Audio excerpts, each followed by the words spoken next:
It has been running, so I'm going to use some choke just here on the left of the wheel, but I don't think I'll need any. Handbrake off, foot in the clutch.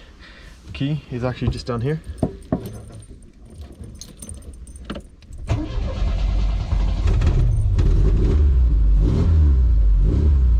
Give it a few revs.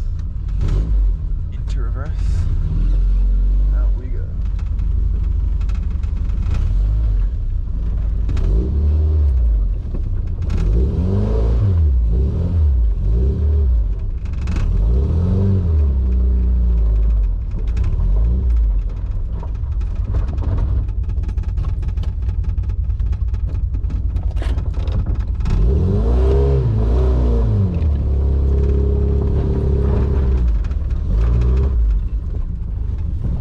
That is how to start a Triumph Spitfire. I'm just parking it.